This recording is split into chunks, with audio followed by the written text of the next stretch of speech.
Friends, आप सभी को मेरा नमस्कार। आप सभी का स्वागत है हमारे चैनल पर। आई होप आप सभी बढ़िया होंगे।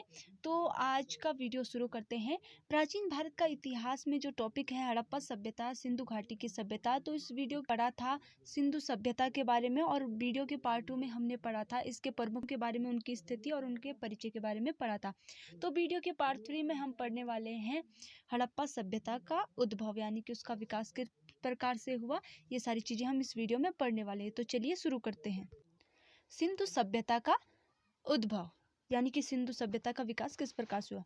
व्हीलर का मत है कि मेसोपोटामिया के लोग ही सिंधु सभ्यता के जनक हैं। गार्डन का मत है कि मेसोपोटामिया के लोग समुद्री मार्ग से यहाँ आए तथा नए वातावरण में नए सिरे से चुनौतियों का सफलतापूर्वक सामना करने के फलस्वरूप ही यहाँ नई संस्कृति का विकास उनके द्वारा किया गया। जो व्हीलर है उनका मत है कि जो मेसोपोटामिया के लोग हैं वही सिंधु सभ्यता के जनक थे, वो उन्हीं को मानते हैं। और जो गार्डन है उनका मत है कि जो मेसोपोटामिया के लोग थे वो ये समुद्री मार्ग से यहाँ आए थे और उन्होंने वातावरण के नए सिरे से चुनौतियों का सामना करते हुए एक नई संस्कृति का विकास किया था।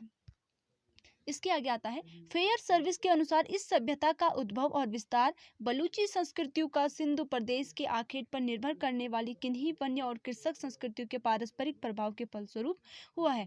यानी कि जो फेयर सर्विस है उनके अनुसार वो इस सभ्यता का जो उद्भव या विकास मानते हैं, वो मानते हैं कि जो आखेट करने वाले शिकार पर निर्भर रहने वाले जो वन्य और कृषक उस वर्ग के हैं, उनके फलस्वरूप ही इस सभ्यता का उद्भव हुआ है। अमलानंद घोष ने सोथी, बीकानेर एवं गंगानगर क्षेत्र राजस्थान में जो है या कालीबंगा प्रथम संस्कृति का हड़प्पा संस्कृति के विकास में महत्वपूर्ण योगदान माना है। जगपति जोशी ने भी इनके इस मत का समर्थन किया, यानी कि उन्होंने भी उनकी बात को सही ठहराया है। धर्मपाल अग्रवाल, ब्रिजेट अल्चिन, रेमंड अल्चिन आदि विद्वानों ने यह धारणा व्यक्त की है कि सोथी संस्कृति जो कि राजस्थान में है व्याप्त सिंधु सभ्यता से पूर्व कोई संस्कृति नहीं थी, प्रत्युत वह सिंधु सभ्यता का ही प्रारंभिक रूप थी। यानी कि ये कोई अलग संस्कृति नहीं थी, बल्कि इसी का ये प्रारंभिक रूप थी, शुरुआती रूप था इसका। अब पढ़ेंगे हम सिंधु सभ्यता की विशेषताएं एवं स्थापत्य योजना, यानी कि जो सिंधु सभ्यता थी उसकी क्या क्या विशेषताएं थी और उसके स्थापत्य योजना, यानी किस प्रकार से उसकी स्थापना हुई थी, उस योजना के बारे में हम पढ़ेंगे। किस तरीके से वहाँ का जो था ढांचा था। सिंधु संस्कृति की विशेषता है इसकी नगर योजना। जो सिंधु संस्कृति है इसकी एक विशेषता है इसकी नगर योजना, यानी कि नगर को बनाने की योजना, किस प्रकार से उन्होंने सारी चीजों को व्यवस्थित तरीके से बनाया था वो। तो आता है सिंधु सभ्यता के नगर विश्व के प्राचीनतम सुनियोजित नगर हैं। सिंधु सभ्यता के नगरों में मकान जाल की तरह बसाए गए थे। यानी कि जो सिंधु सभ्यता के जो नगर हैं वो सुनियोजित नगर हैं, यानी कि उनको अच्छी तरीके से बनाया गया है, अच्छी तरीके से उनको नियोजित किया गया है। और जो सिंधु सभ्यता के नगरों में मकान थे वो जाल की तरह बसाए गए थे। प्राय सड़कें एक दूसरे को समकोण पर काटती थी तथा नगर को आयताकार खंडों में विभक्त करती थी। मोहनजोदड़ो, यानी कि मुर्दों का टीला, जिसका अर्थ है कि सबसे चौड़ी सड़क 10 मीटर से कुछ अधिक चौड़ी है। अधिकांश नगरों में दुर्ग बने हुए थे जहां संभवतः शासक वर्ग के लोग रहते थे। यानी कि आप यहाँ का नियोजन देख सकते हैं नगर निर्माण का, कि किस प्रकार से जो सड़कें थी वो बिल्कुल एक दूसरे के समकोण पर थी, एक दूसरे को समकोण से काटती थी। और यहाँ के जो नगर थे वो आयताकार खंडों में विभक्त करती थी उनको। और जो मोहनजोदड़ो की सबसे चौड़ी सड़क थी वो 10 मीटर से अधिक चौड़ी थी। और अधिकांश जो नगरों में जो दुर्ग बने हुए होते थे, ऊंचे भवन टाइप के, तो वहाँ संभवतः शासक वर्ग के लोग रहते थे, यानी कि जो शासकीय लोग रहते हैं, अमीर वर्गीय लोग, तो वो वहाँ निवास करते थे। दुर्ग के बाहर निचले स्तर पर ईंटों के मकानों वाला शहर बसा था जहां सामान्य लोग रहते थे। सिंधु सभ्यता में किसी भी सड़क को ईंट आदि बिछाकर पक्का नहीं बनाया गया था। जो सिंधु सभ्यता थी वहां पे जो सड़कें थी उनको ईंटों को बिछाकर पक्का नहीं बनाया गया था। सिंधु सभ्यता के प्रत्येक भवन में स्नानागार एवं घर के गंदे जल की निकासी के लिए नालियों का प्रबंध था। कई घरों में कुएं भी थे। गलियों की चौड़ाई 1 मीटर से 2.2 मीटर तक थी। यानी कि जो सिंधु सभ्यता का जो प्रत्येक भवन होता था, जो भी घर होते थे वहाँ पे, तो हर घर में स्नान घर ज़रूर होता था और गंदे जल की निकासी के लिए, उसको बाहर निकालने के लिए, उस जल को निकालने के लिए नालियों का भी प्रबंध था और कई घरों में कुएँ भी थे पानी की सुविधा के लिए। और जो गलियों की चौड़ाई थी वो 1 मीटर से 2.2 मीटर तक होती थी। भवन निर्माण में पक्की एवं कच्ची दोनों तरह की ईंटों का प्रयोग हुआ है। सिंधु संस्कृति के नागरिक भवन निर्माण में सजावट और बाहरी आडंबर के विशेष प्रेमी नहीं थे। उनके भवनों में विशेष अलंकरण नहीं दिखाई पड़ता है। यानी कि जो सिंधु सभ्यता के जो उस टाइम पे भवन बने हुए थे, तो उन भवनों को निर्माण करने में पक्की और कच्ची दोनों तरीके की ईंटों का प्रयोग किया गया था और उन पर ज़्यादा अलंकृत उनको नहीं किया गया था, ज़्यादा सजावट उन पे नहीं बनाई गई थी और इस तरीके से उनको सजावटी तरीके से नहीं बनाया गया था। तो इस तरीके से पता चलता है कि वे बाहरी आडंबर को पसंद नहीं करते थे, यानी कि भवन निर्माण में सजावट इन चीज़ों को सिंपली बनाते थे, ईंटों से, कच्ची और पक्की ईंटों से। ईंटों पर भी किसी तरह का अलंकरण नहीं होता था। कालीबंगा की फर्श एकमात्र अपवाद है जिसके निर्माण में अलंकृत ईंटों का प्रयोग हुआ है। यानी कि उस टाइम में जो कालीबंगा का फर्श है वो एकमात्र एक ऐसी जगह है जिसके निर्माण में अलंकृत ईंटों का प्रयोग हुआ है, यानी कि सजावटी तौर पर ईंटों का प्रयोग हुआ है। सिंधु सभ्यता के अवशेषों में मंदिर स्थापत्य का कोई उदाहरण नहीं प्राप्त होता है। हड़प्पा की जल निकास प्रणाली विलक्षण थी। संभवतः किसी भी दूसरी सभ्यता ने स्वास्थ्य और सफाई को इतना महत्व नहीं दिया। ये बात क्लियर हो ही जाती है क्योंकि इस सभ्यता में आपको जैसे पता है कि प्रत्येक भवन के साथ स्नानघर जरूर होता था। उसके साथ ही गंदे जल की निकासी के लिए नालियाँ बनाई गई थी और घरों में साफ जल के लिए कुएं हुआ करते थे। तो इस तरीके से कहा जा सकता है कि ये सभ्यता स्वास्थ्य और सफाई पर बहुत ही ज़्यादा इनका महत्व था, बहुत ही ज़्यादा ध्यान देती थी, जितना कि हड़प्पा संस्कृति के लोगों ने दिया है सफाई पे ध्यान। सिंधु सभ्यता में प्रयुक्त ईंटें अलग अलग प्रकार की हैं, यानी कि ईंटों का आकार प्रकार अलग अलग प्रकार का है। मोहनजोदड़ो से प्राप्त सबसे बड़ी ईंट 51.43 सेंटीमीटर से इंटू 26.27 सेंटीमीटर की है। जो सबसे बड़ी ईंट प्राप्त हुई है उसकी माप ये है।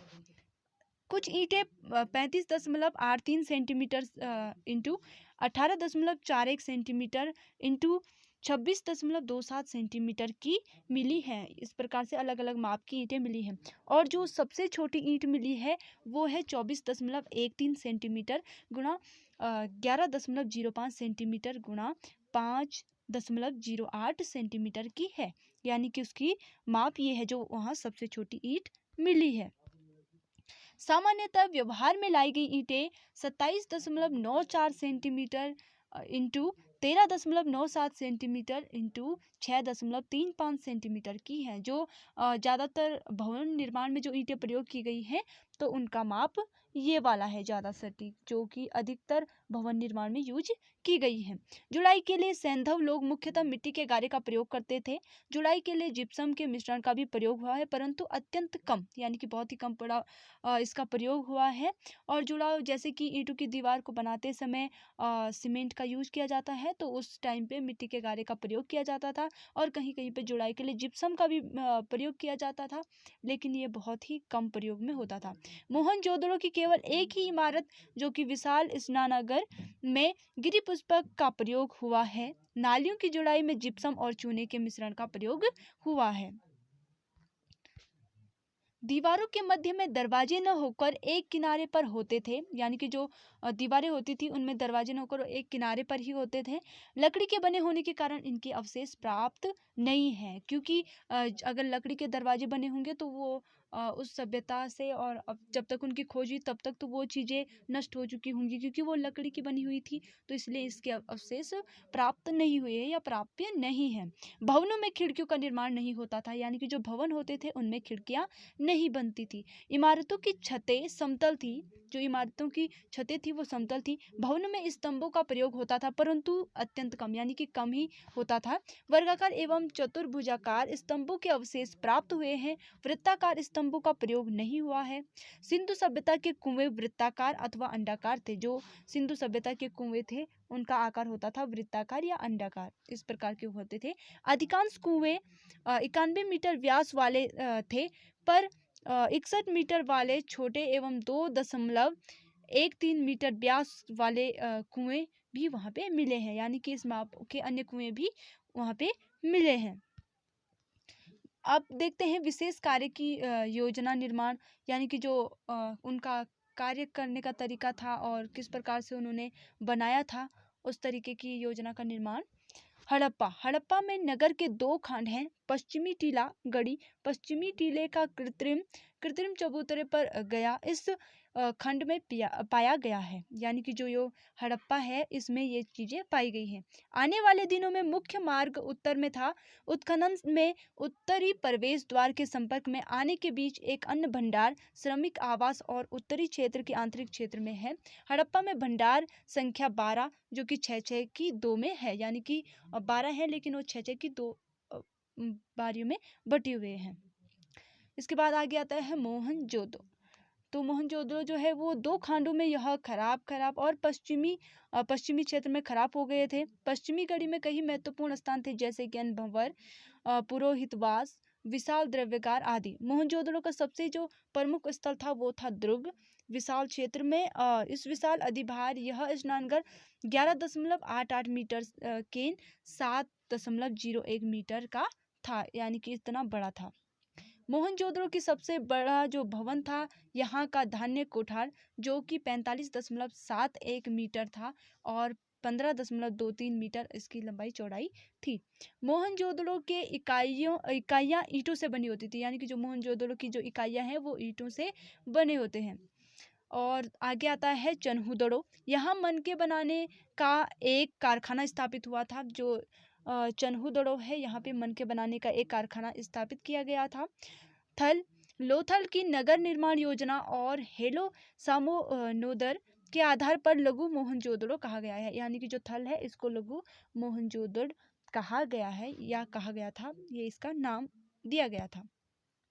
आगे आता है कालीबंगा। इस नगर को भी गढ़ी और नगर के रूप में बसाया गया था। गढ़ी को 2 बार खराब कर दिया गया था।